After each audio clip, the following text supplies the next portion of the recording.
Hello everyone, especially my beloved student romance level. Welcome back to our class. How are you today? How about your life?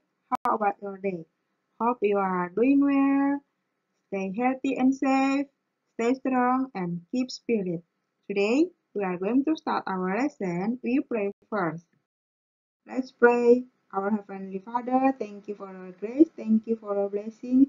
Thank you that you give and love us. Thank you for this new day we have studied. Help us to learn so that we can understand what we learn today. In the name of Jesus Christ, we pray to you. Amen. Hari ini kita akan memasuki pembelajaran 9. Aku melayani dan memuliakan Tuhan dalam persekutuan dari pembacaan Alkitab Mazmur 150 ayat 6, Kisah Para Rasul 4 ayat 32 sampai 36. Tujuan pembelajaran yang harus kita capai hari ini yang pertama, menjelaskan persekutuan dalam Perjanjian Lama dan Perjanjian Baru. Kedua, menjelaskan keberadaan manusia sebagai makhluk monodualis. Ketiga, mendeskripsikan cara-cara memuliakan Tuhan dalam persekutuan. Keempat, mengidentifikasi sikap melayani sesama dalam persekutuan. Kita akan membaca terlebih dahulu Mazmur 150 ayat 6. Anak-anak mengikuti dari rumah ya. Biarlah segala yang bernafas memuji Tuhan. Haleluya. Mazmur berarti pujian atau nyanyian.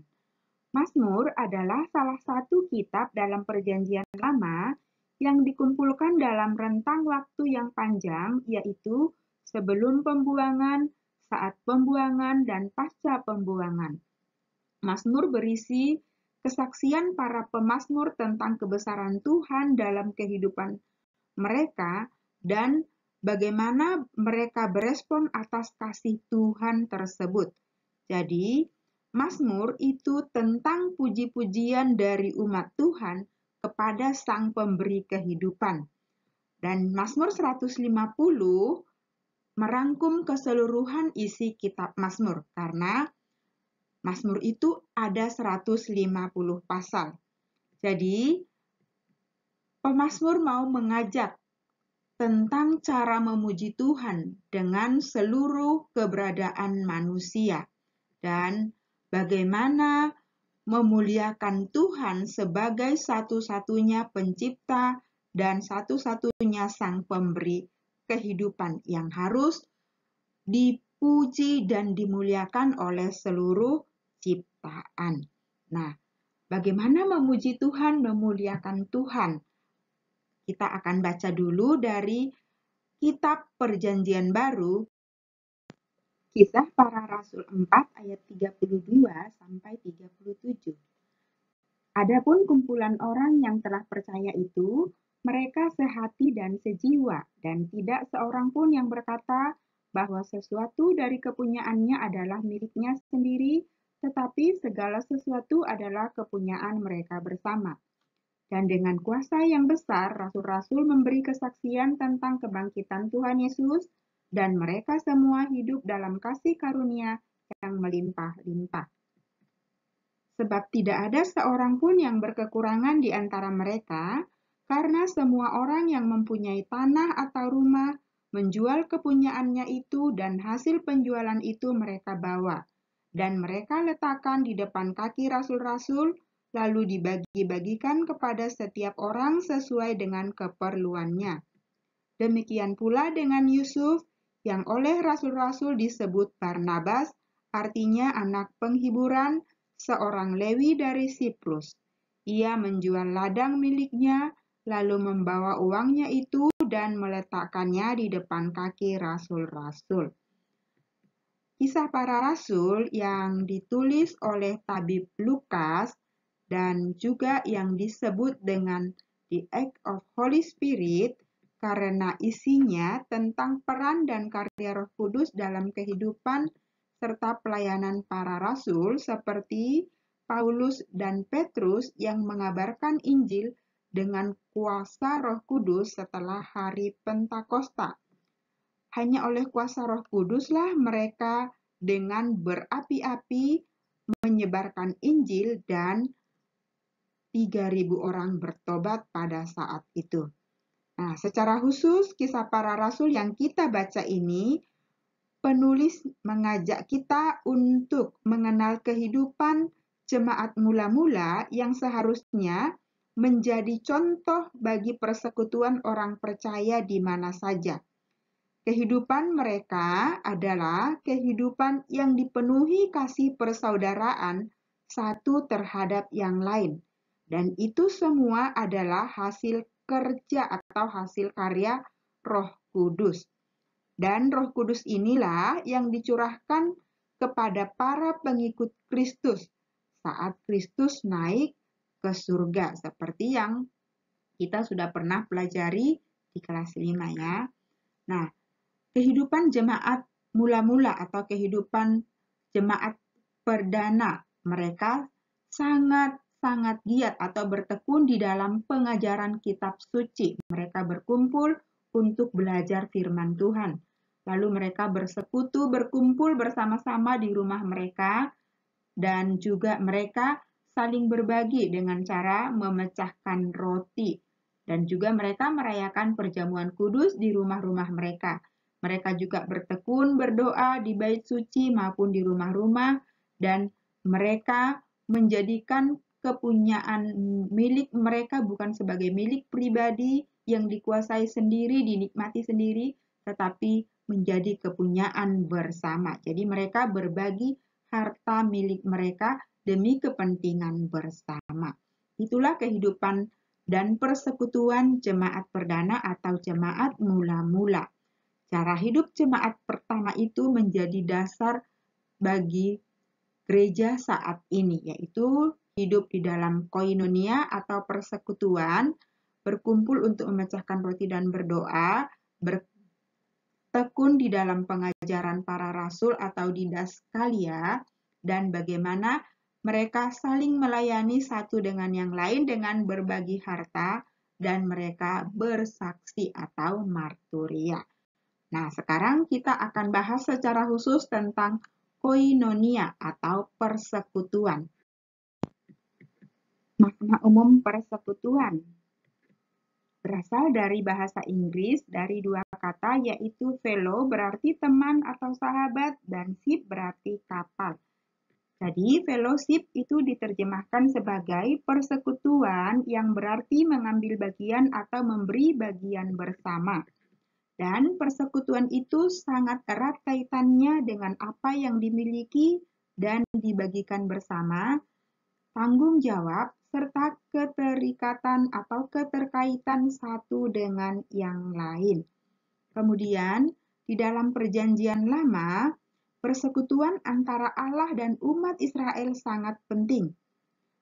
Dengan kata lain, Tuhan Allah menjalin hubungan atau relasi atau persekutuan dengan umat-Nya. Jadi Allah secara khusus mengikatkan dirinya kepada umat-Nya Israel. Ada dua hal penting yang menandai pentingnya persekutuan dalam Perjanjian Lama, yaitu kasih dan kesetiaan Allah yang begitu kelihatan bagi umat Israel. Umat Israel seringkali tidak setia dan memberontak serta menyembah berhala dan mengikuti ilah-ilah palsu, tetapi Allah senantiasa mengasihi, menjaga, dan menuntun mereka. Kemudian, dalam Perjanjian Baru, persekutuan Kristiani semakin ditekankan bukan hanya antara Allah dan manusia, melainkan secara khusus antara sesama manusia. Sejak hari Pentakosta, di mana Allah membentuk gereja, seperti yang di Kisah Para Rasul 2, bagaimana gereja pada saat itu menjadi awal terbentuknya persekutuan antara Allah, antara sesama manusia, dan juga sesama ciptaan yang lain. Dan Roh Kuduslah yang mempersatukan dan menuntun semua persekutuan tersebut, sehingga terciptalah gereja. Jadi, persekutuan yang diawali dari hari Pentakosta saat itu adalah cikal bakal yang menjadi gereja hingga saat. Kemudian, apa pentingnya persekutuan Kristiani atau apa itu persekutuan Kristiani? Persekutuan Kristiani dimaknai sebagai tempat orang yang percaya kepada Tuhan Yesus berkumpul dengan penuh kasih untuk membangun komunitas yang menegakkan relasi yang benar dengan Allah, sesama, dan juga ciptaan yang lain. Persekutuan Kristiani juga dimaknai sebagai tubuh Kristus. Dalam Roma 12 ayat 5 dikatakan, demikianlah juga kita, walaupun banyak adalah satu tubuh di dalam Kristus, tetapi kita masing-masing adalah anggota yang seorang terhadap yang lain. Di dalam 1 Korintus 12 ayat 27 juga dikatakan, kamu semua adalah tubuh Kristus dan kamu masing-masing adalah anggotanya. Jadi kita adalah tubuh Kristus. Mengapa kita harus bersekutu? Karena manusia adalah makhluk yang diciptakan pada hari ke-6 sebagai ciptaan yang istimewa dibandingkan dengan ciptaan Tuhan yang lain.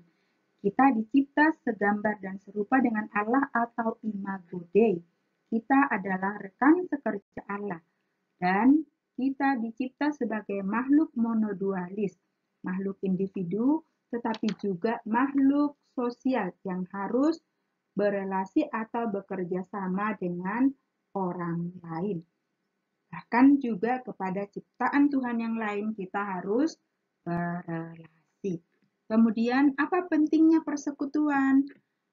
Persekutuan itu penting karena ada 3 alasannya. Pertama, kehendak Allah sendiri, seperti yang dikatakan dalam Yohanes 17 ayat 21 sampai 23. Dikatakan bahwa Tuhan Yesus menginginkan umatnya menjadi satu, sama seperti Dia satu dengan Allah Bapa. Kedua, supaya dunia mengenal kasih Allah, yang di Yohanes 3 ayat 16 dikatakan, karena begitu besar kasih Allah akan dunia ini, supaya setiap orang yang percaya kepadanya tidak binasa, melainkan beroleh hidup yang kekal. Serta yang ketiga, sebagai sarana pertumbuhan iman seperti contoh hidup yang diteladankan jemaat perdana atau jemaat mula-mula dalam Kisah Para Rasul 2 dan Kisah Para Rasul 4 yang sudah kita bahas di awal pembelajaran. Kemudian, apa yang kita lakukan di dalam persekutuan? Nah, kita memuliakan Tuhan di dalam persekutuan kewajiban tetapi bukan hanya sekedar kewajiban saja. Tujuan utama hidup manusia adalah memuliakan Tuhan. Apa artinya memuliakan Tuhan? Memuji nama Tuhan, mengakui kemahakuasaan Tuhan, menghormati namanya, menyatakan kasih kita kepada Tuhan melalui kasih kepada sesama dan alam sekitar. Atau yang artinya kita hidup saling mengasihi, peduli, dan melayani. Itu kita sedang memuliakan Tuhan. Kemudian, cara apa yang kita lakukan di dalam melayani sebagai wujud memuliakan Tuhan? Rajin beribadah, berdoa kepada Tuhan, bertutur kata atau menjaga ucapan, taat dan patuh kepada orang tua, guru, orang yang lebih tua, menjaga kebersihan di rumah, di sekolah, atau di lingkungan sekitar, menolong orang, menolong teman yang membutuhkan, mengasihi sesama, dan banyak hal yang dapat kita lakukan di dalam persekutuan. Oke, sampai di sini pembelajaran kita. Harap anak-anak dapat mengerti dan memahaminya. Tugas anak-anak hari ini, silakan setelah selesai menyimak pembelajaran, dilihat di kotak deskripsi, di situ ada link untuk latihan soal hari ini. Oke, silakan anak-anak mengerjakannya dengan baik dan dikirimkan kepada teachernya. Now we are closing our lesson today. Let's pray. Our Heavenly Father, thank you your grace, thank you for your blessing, thank you for the lesson today. Help us remember and apply all we have learned today. In the name of Jesus Christ, we pray. Amen. Okay, thank you for your attention. See you next time. Bye bye. Cheerio.